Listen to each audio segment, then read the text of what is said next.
ये है the Hindu newspaper analysis का पार्ट 2 डेटेड 12 अक्टूबर 2025।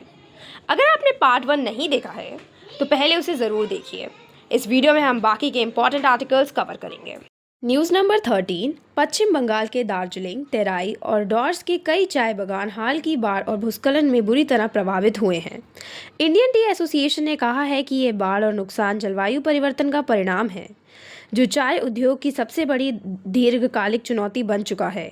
चाय बागान मालिक सरकारी सहयोग मांग रहे हैं ताकि बुनियादी ढांचे की मरम्मत और भविष्य में ऐसे संकट का सामना किया जा सके। विशेषज्ञों ने भी माना है कि जलवायु परिवर्तन का खतरा चाय उद्योग पर सबसे अधिक और स्थायी असर डाल रहा है। नंबर 14। रमन रिसर्च इंस्टीट्यूट ने IBM के क्वांटम कंप्यूटर की मदद से नई तकनीक विकसित की है, जिससे 1 क्यूबाइट से प्रमाणित रैंडम नंबर बनाया जा सकता है। यह तकनीक क्वांटम फिजिक्स की कसौटी पर पूरी तरह खरी उतरती है और यहाँ उत्पन्न नंबर क्लासिक तरीके से नकल नहीं किए जा सकते। साइबर सुरक्षा, एन्क्रिप्शन और वैज्ञानिक रिसर्च में इसका सीधा उपयोग संभव है।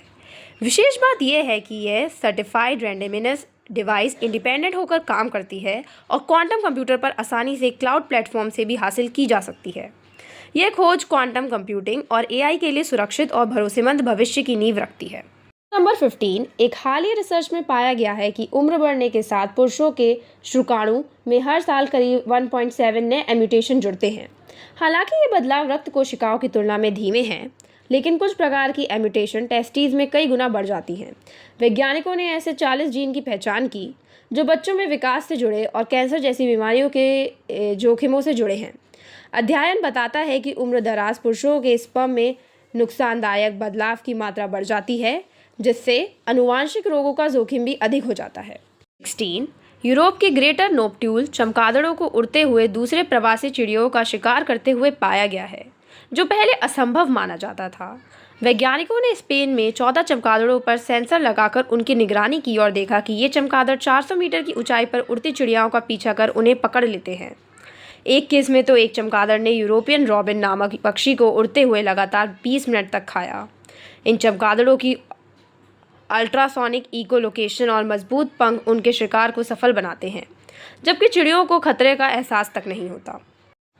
News number 17। इस लेख में बताया गया है कि AI टूल्स को अपनाने से पहले अपने कार्य प्रणाली यानी वर्कफ्लो को सही करना ज़रूरी है। अगर वर्कफ्लो ही खराब है तो AI भी उसे ठीक नहीं कर सकता। सबसे पहले अपना टास्क और पैटर्न समझें, प्राथमिकता तय करें और नियमबद्ध ढंग से काम करें। अपने नोट्स, ईमेल और मीटिंग को रिकॉर्ड एक जगह रखें ताकि AI उन्हें बेहतर ढंग से प्रबंधित कर सके। छोटी छोटी जिम्मेदारियां तुरंत पूरी करें। बड़े काम के लिए स्पष्ट शेड्यूल और रिव्यू रखें। AI तभी मददगार बनता है जब सिस्टम पहले से स्ट्रक्चर में हो, तभी स्मार्ट परिणाम मिलते हैं और काम तेज़ होता है। 18। नोबेल पुरस्कार से सम्मानित 3 वैज्ञानिकों ने प्रतिरक्षा प्रणाली यानी इम्यून सिस्टम के महत्वपूर्ण राज का खुलासा किया है, जिससे शरीर खुद अपने ही अंगों को नुकसान पहुंचाने से बचता है। इन विशेषज्ञों ने रेगुलेटरी टी कोशिकाओं की खोज की, जो शरीर की चौकीदारी करती हैं और गलत समय पर गलत जगह हमला रोकती हैं। ये टी कोशिकाएं ये तय करती हैं कि कब बाहरी खतरे पर कार्रवाई करनी है और कब अपने अंगों को बचाना है, जिससे ऑटो इम्यून बीमारियां व कैंसर का खतरा कम होता है। इस खोज ने इलाज की दिशा में नई उम्मीद जगाई है, जिससे भविष्य में कैंसर और ऑटो इम्यून रोगों के लिए बेहतर थेरेपी विकसित हो सकती है।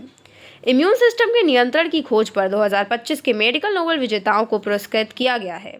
वैज्ञानिकों ने समझाया कि बायोलॉजिकल रेगुलेटरी टी कोशिकाएं शरीर की सुरक्षा का प्रमुख हिस्सा हैं। ये हमारे प्रतिरक्षा सिस्टम को अपने ही अंगों पर हमला करने से रोकती हैं। इस खोज के बाद कैंसर और ऑटो इम्यून रोगों के इलाज में नई विकल्प जल्द संभव होंगे। नोबेल पुरस्कार विजेताओं की खोज ने स्वास्थ्य क्षेत्र में निर्णायक बदलाव लाने की उम्मीद जगाई है।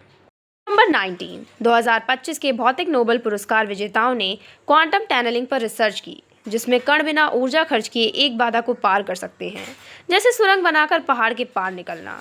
वैज्ञानिकों ने जोसेफसन जंक्शन नामक डिवाइस में यह व्यवहार देखा, जिससे यह पता चला कि क्वांटम गुण जटिल इलेक्ट्रॉनिक सर्किट में भी दिखाई दे सकते हैं। उनके प्रयोगों ने ठोस अवस्था वाले उपकरणों में विश्वसनीय क्वांटम मापने की तकनीक और सुपर कंडक्टिंग क्वांटम प्रोसेसर की संभावनाएं खोली हैं। इससे भविष्य में क्वांटम कंप्यूटर, माइक्रोवेव सेंसर और सूक्ष्म स्तर की ऊर्जा मापने वाले नए उन्नत डिवाइस बनाने की दिशा में बड़ा रास्ता खोला है। रसायन विज्ञान ने नोबेल पुरस्कार विजेताओं ने मेटल ऑर्गेनिक फ्रेमवर्क MOFs पर काम किया है, जिन्होंने अणुओं को कुशलता से पकड़ने और गैसों तरल पदार्थों की छटाई व संग्रहण के लिए नए तरीके खोजे। MOFs दरअसल एक तरह के जाल होते हैं जिसमें धातु आयन और जैविक लिंग मिलकर ढांचे बनाते हैं, जिसकी अद्भुत क्षमता होती है दवा, गैस या रासायनिक पदार्थ स्टोर और छांटने के लिए। इस नई खोज से पर्यावरण शुद्धिकरण, कार्बन कैप्चर, एनर्जी स्टोरेज और स्मार्ट केमिकल सेंसिंग में क्रांतिकारी बदलाव आया है। इन वैज्ञानिकों की खोज ने औद्योगिक रसायन क्रांति के दरवाजे खोल दिए हैं। इस साल की केमिस्ट्री नोबेल पुरस्कार विजेता वैज्ञानिकों ने मेटल ऑर्गेनिक फ्रेमवर्क MOFs पर काम किया, जिससे गैसों, तरल पदार्थों और रसायनों को स्टोर, फिल्टर और पृथक करने में क्रांति आई है। MOFs एक तरह के जालीदार ढांचे हैं जिनके छिद्रों में अणु आसानी से कैद किए जा सकते हैं, जिससे पर्यावरण शुद्धिकरण, ऊर्जा संचय और औद्योगिक रसायन विज्ञान में नए समाधान मिले हैं। इनकी खोज से दवा, स्मार्ट सेंसर और क्लीन एनर्जी जैसे क्षेत्रों में खास प्रगति हुई है। नंबर 21, वेनेजुला के विपक्षी नेता मारिया कोरिना मचादो को 2025 का नोबेल शांति पुरस्कार मिला है। वे राष्ट्रपति मादारो की कड़ी आलोचक हैं और ट्रंप प्रशासन द्वारा वेनेजुला पर लगाए गए कड़ी अमेरिकी प्रतिबंधों की समर्थक रही हैं। मचादो देश के लोकतंत्र की बहाली, निष्पक्ष चुनाव और स्वतंत्रता के लिए लंबे समय से संघर्षरत हैं। नॉर्वेजियन नोबेल कमेटी ने उनके अहिंसक संघर्ष, मानव अधिकारों की पैरवी और विभाजित देश में लोकतांत्रिक मूल्यों को जीवित रखने के लिए उन्हें सम्मानित किया। हालांकि उनके आलोचक उन्हें अमेरिका समर्थित और आर्थिक नीति में सख्त सुधारों की पक्षधार बनाते हैं, फिर भी वे वेनेजुला के लिए उम्मीद का प्रतीक हैं। न्यूज़ नंबर 22, हंगरी के लेखक लास्लो कर्साना होरकाय को 2025 का साहित्य नोबेल पुरस्कार मिला है। उनके उपन्यासों में जीवन की नश्वरता और अस्तित्व की गहराई को अनोखे ढंग से दर्शाया गया है। उनकी रचनाओं की प्रमुख थीम मानवीय संघर्ष, अकेलापन और जीवन की अनिश्चितता है, जिससे पाठकों को सोचने पर मजबूर कर देती है। उनकी किताबें अपने गहन वातावरण, जटिल किरदारों और विचारशील लेखन के लिए प्रसिद्ध हैं। इस सम्मान ने न केवल यूरोप बल्कि पूरी दुनिया के साहित्य जगत में उनकी रचनात्मक और सोच को नया आयाम दिया है।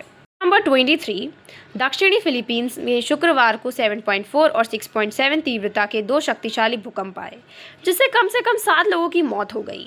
इन भूकंपों से कई जगह पर भूस्खलन हुआ और तटीय क्षेत्र में सुनामी का खतरा देखते हुए लोगों को सुरक्षित स्थानों पर भेजा गया। घंटों के भीतर दोहराए गए झटकों ने इलाके में भारी तबाही मचाई, मकान गिर गए, सड़कें टूट गई और राहत कार्य शुरू करना पड़ा। प्रशासन ने आसपास के समुद्री इलाकों में सतर्कता जारी रखी है ताकि कोई और बड़ी अनहोनी ना हो। तो दोस्तों, इसी के साथ जाने से पहले आप सबके लिए एक सवाल, किस प्रकार की कोशिकाओं की खोज के लिए 2025 का चिकित्सक नोबेल पुरस्कार दिया गया था? अपना आंसर हमें कमेंट सेक्शन में ज़रूर बताएं ताकि हम सही आंसर को लाइक कर सकें।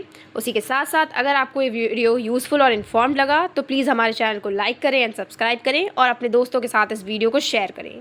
Stay informed, stay updated. May you all have a wonderful day. Bye bye.